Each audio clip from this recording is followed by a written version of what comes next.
Hey fam, welcome back to The Learning Entrepreneur, where we grow by learning, unlearning, and doing better every day. Today's lesson is a side lesson inspired by the recent White House press conference between President Ramaphosa of South Africa and President Donald Trump. Kumedzera, the entrepreneur's diplomatic edge. A side lesson from The Learning Entrepreneur. My mother has a word she often uses, kumedzera. It means to respond with measured grace when the moment is hot. It's not weakness. It's not silence. It's the wisdom to know when to cool a fire rather than fan it. Recently, I watched a fascinating exchange between two leaders who couldn't be more different in their approach. President Cyril Ramaphosa and President Donald Trump at a White House press conference.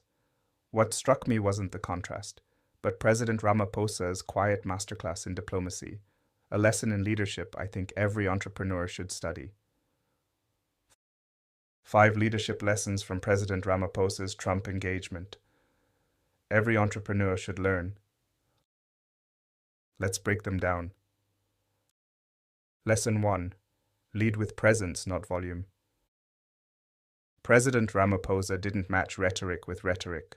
When faced with pointed questions, even inflammatory comments, he didn't escalate. He absorbed the energy, grounded it, and redirected it toward constructive themes. Investment, cooperation, peace. Entrepreneurs take note.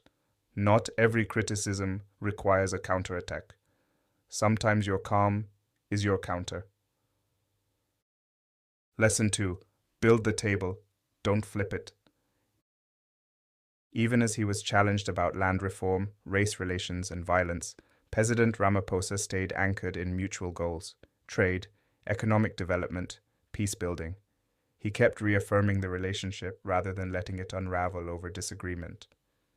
Kumedzera is this: keeping the conversation going when the room wants to explode. For us in business, this translates to not walking away from tough negotiations, not ghosting after a bad review, not quitting a partnership because of one hard quarter. Lesson 3. Respect is a strategy. Notice how President Ramaphosa repeatedly referenced shared history, mutual respect, even gratitude, thanking Trump for COVID-era support, celebrating American-South African partnerships, honoring Trump's invitation.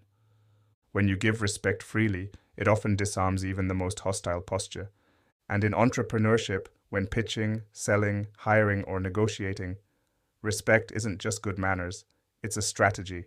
It opens doors, softens egos, and builds bridges.